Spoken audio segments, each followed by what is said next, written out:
Assalamualaikum and welcome on my channel Sarfazar Academy. Today in this class of grammar we have the topic that is change the voice or we can say it active voice passive voice. आज का जो हमारा topic है वो है active voice passive voice का, ऐसे हम चेंज द वॉइस भी करते हैं। चलें तो शुरू करते हैं।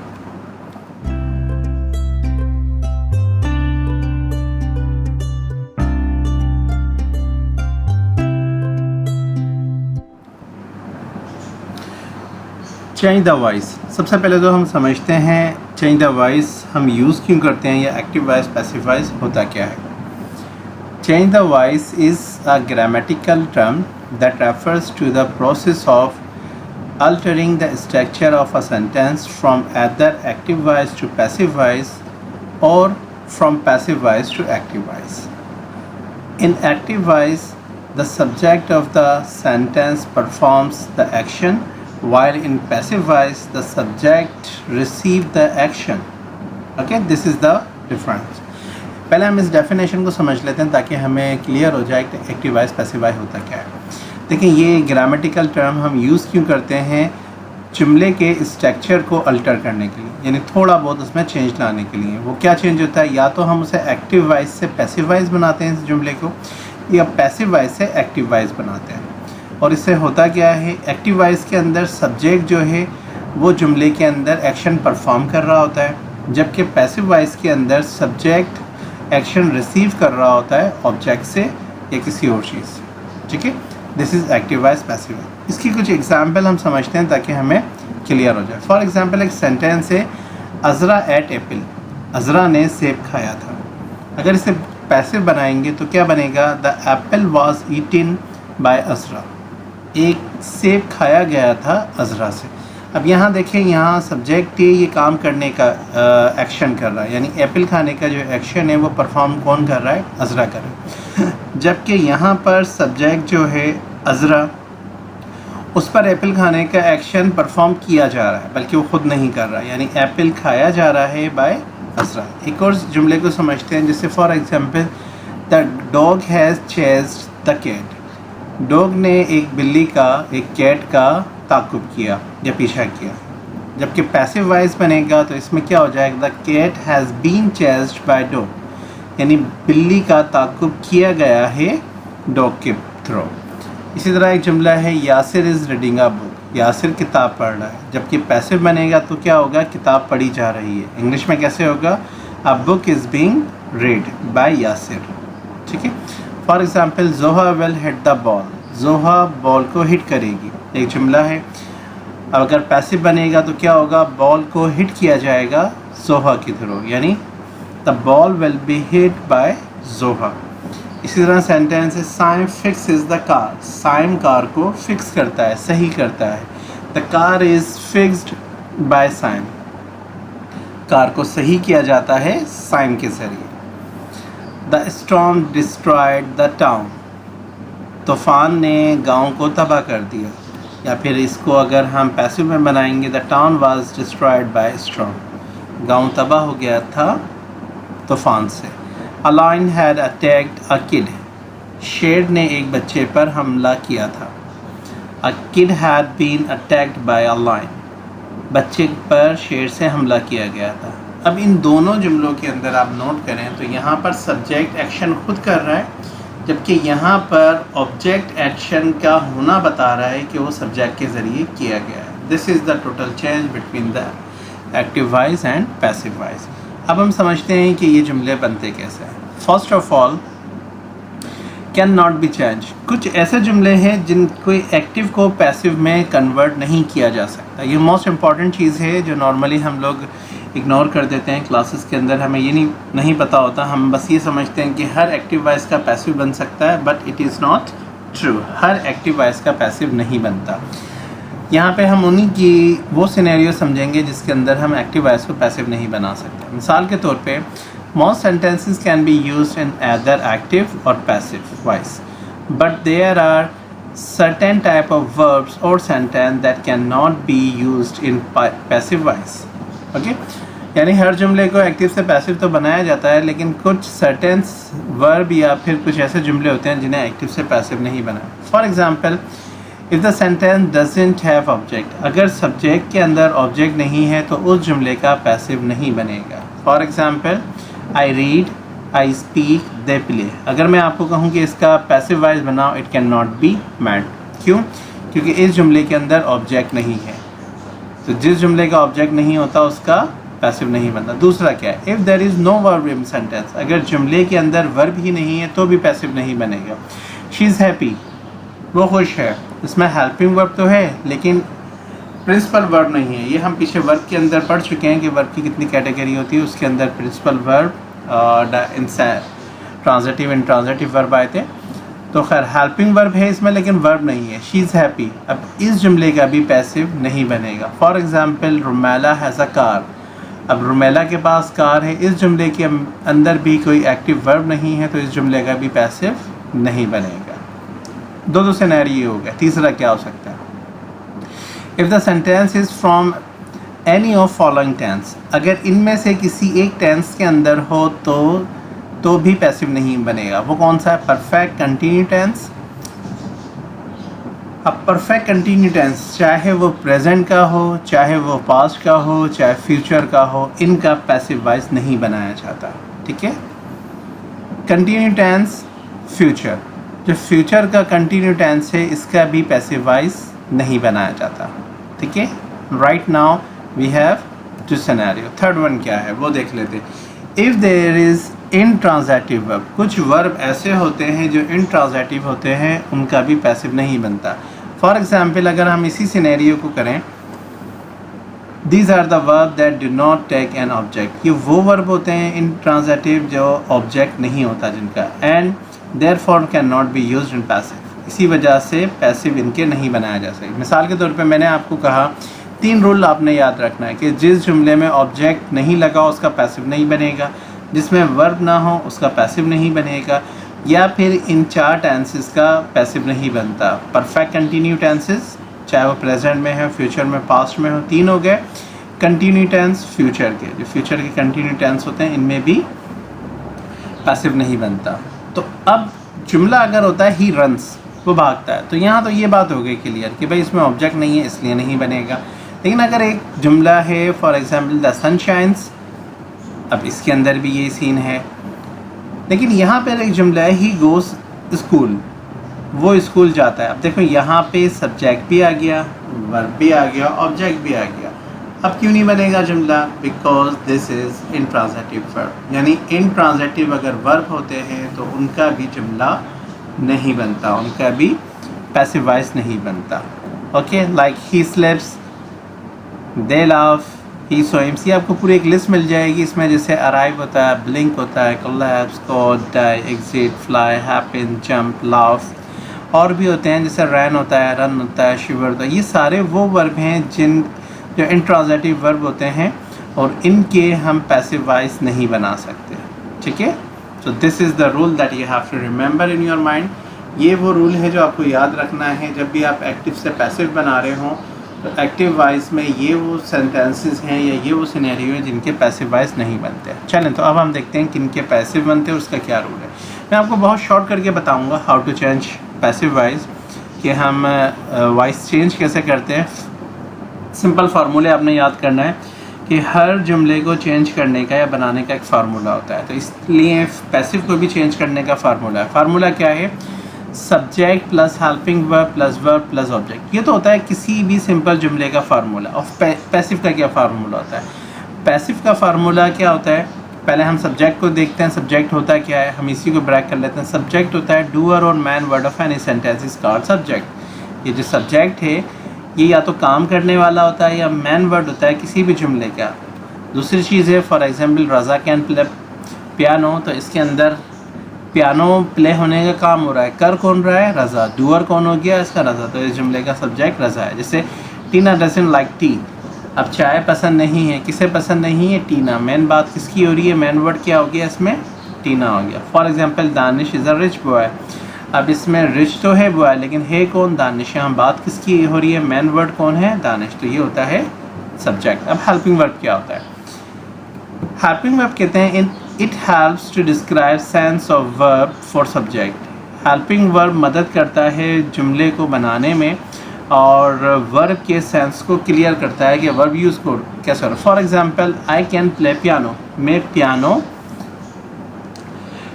पियानो इस्तेमाल कर सकता हूँ या पियानो चला सकता हूँ। लेकिन अगर ये हो टीना डजंट लाइक टी, टीना, अब इसके अंदर देखो कैन आ गया, इसमें डजंट आ गया, या फिर दानिश इज़, तो इसमें हेल्पिंग वर्ब इज़ आ गया।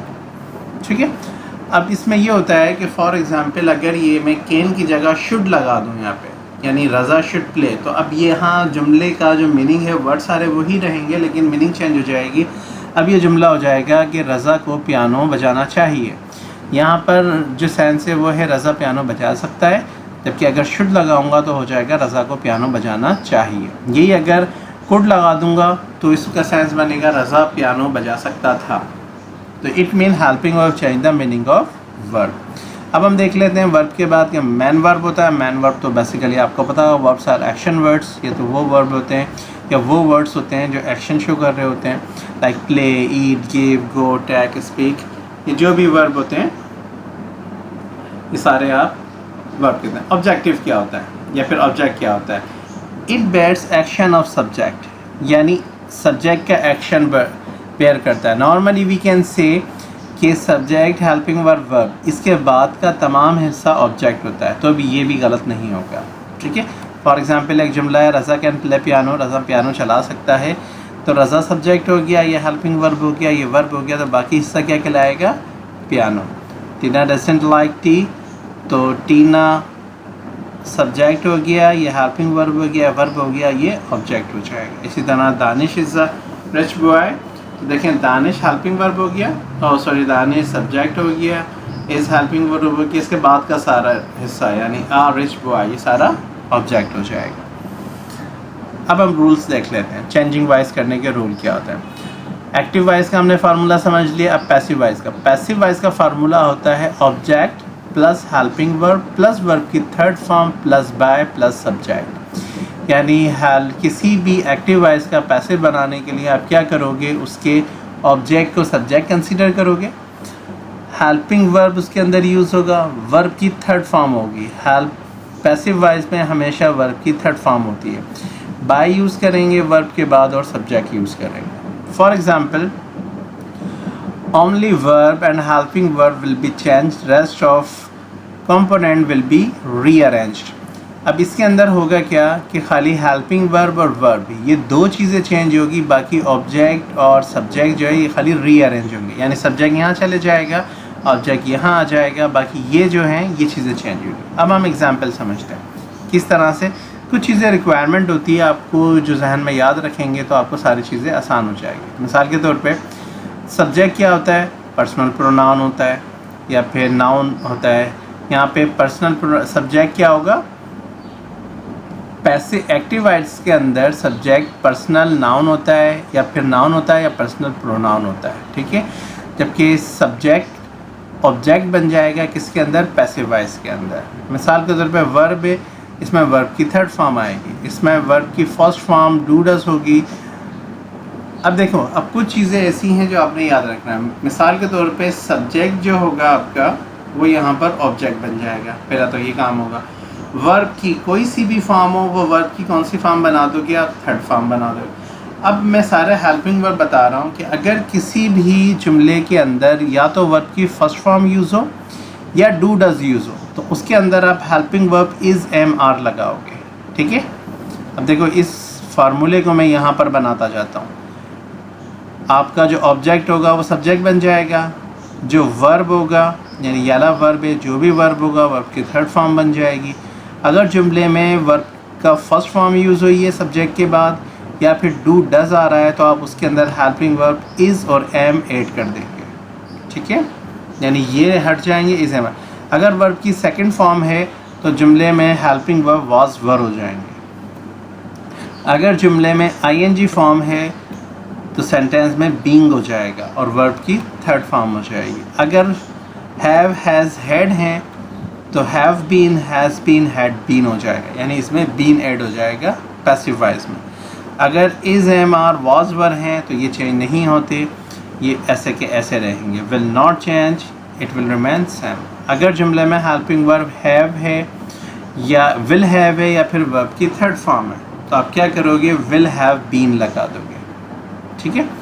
फॉर एग्जांपल मॉडल वर्ब में will, can, should, may, might, could, would, shall, must, ought to, इनमें कोई भी है तो इनमें खाली आप बी ऐड कर दोगे। यानी माइट है तो माइट, विल है तो विल बी हो जाएगा, कैन है तो कैन बी हो जाएगा, शुड है तो शुड बी हो जाएगा, लाइकवाइज। अच्छा, इस चीज़ को थोड़ा समझने की ज़रूरत है। अगर जुमले के अंदर हैव टू, हैज़ टू या हैड टू आ जाता है और उसके बाद वर्ब की फर्स्ट फॉर्म होती है, तो इन्हें आप एज अ मॉडल कंसीडर करेंगे, यानी हैज़ टू बी हो जाएगा। ठीक है। और हैड टू बी हो जाएगा। इस तरह यहाँ पे कैन बी, शुड बी हो रहा था, ये तो ये भी क्या हो जाएगा, हैज़ टू बी हो जाएगा अगर इसके फ़ौरन बाद वर्ब की फर्स्ट फॉर्म आ रही है। अगर ये वर्ब की थर्ड फॉर्म आ रही है तो ऑब्वियसली ये किसी न किसी टेंस का हिस्सा होगा। अगर फर्स्ट फॉर्म आ रही है तो ये एज अ मॉडल कंसिडर किया जाएगा। और मॉडल में आपको पता है कि मॉडल के फ़ौरन बाद बी लगा देते हैं चेंज करने के लिए वॉइस उसकी। चलो तो अब कुछ हम एग्जांपल से समझते हैं। मिसाल के तौर पे फार्मूला आपको पता है पैसिव का क्या है, object plus helping verb plus verb की थर्ड फॉर्म बाय और सब्जेक्ट। अब कुछ चेंज हैं, ये चेंजेस वही हैं जो हमने वहाँ ऑलरेडी पढ़ चुके हैं कि आपने किस तरह से किसको चेंज करना है। मिसाल के तौर पे एक जुमला आपके पास आ जाता है यहाँ पे, एशली ईट्स एन एप्पल। अब सबसे पहले आप इसके अंदर इस पोर्शन में देख लें कि इसका सब्जेक्ट क्या है। सब्जेक्ट ये है तो ये इसका क्या बन जाएगा, ऑब्जेक्ट, और इसका ऑब्जेक्ट ये है तो ये इसका क्या बन जाएगा, सब्जेक्ट। पहले दो चीज़ आप ये पढ़ेंगे। दूसरी क्या है, वर्ब की फ़ौरन फर्स्ट फॉर्म आ रही है, तो ये क्या होता है, वर्ब की फर्स्ट फॉर्म होती है तो हेल्पिंग वर्ब क्या लगाओगे आप, इज एम आर। यानी इसमें सबसे पहले ऑब्जेक्ट लगाना होता है तो ये ऑब्जेक्ट लगा दोगे, एन एप्पल लिख दोगे।